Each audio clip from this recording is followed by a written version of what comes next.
he became a general at 26, which is crazy. That's one testament to what was happening within the French military at that moment, because lots of nobility was fleeing. So he really got a chance to come up. It was the ultimate unk expelling machine. You have 25 to 30-year-old generals everywhere. Can you imagine? I think that was actually the reason why France ended up becoming this absolutely incredible military, because they went towards this egalitarianism before everyone else. Before, the military was this thing which noblemen and viscounts used to command. But because of this flattening of social hierarchies in France, you had a lot of these new random people come up, and Napoleon was very much one of them. Napoleon was the product of the meritocratic project that France had already embarked on. The Levée en Masse, which is a mass conscription event in 1793, is a key philosophical moment because it redefines what an army looked like. Whereas before there's like mercenaries, this is the first time that you're recruiting an army of citizens. So you're telling people that no, you're not doing this because you're paid or because you have loyalty to this particular noble. You're doing this because you have a national duty to France and you're an equal stakeholder in what comes of this war.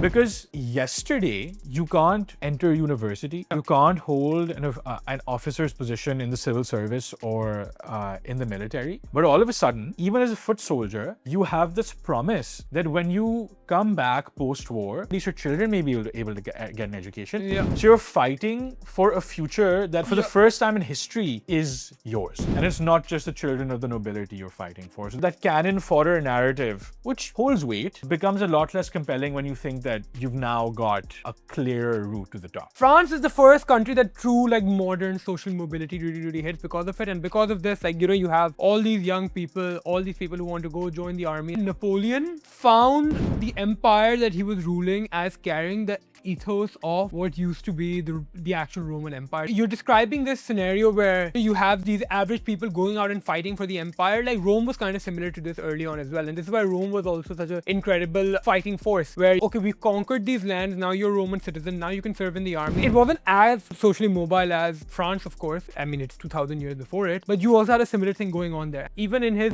fight against Britain, he views Britain as like a modern day Carthage, as in there's this mercantilist power, totally disconnected from any semblance of love for the land or any heroic aspect. They're just like this mercantilist mercenary machine, and he really hates that. And he views himself as like, continuing the legacy of Rome.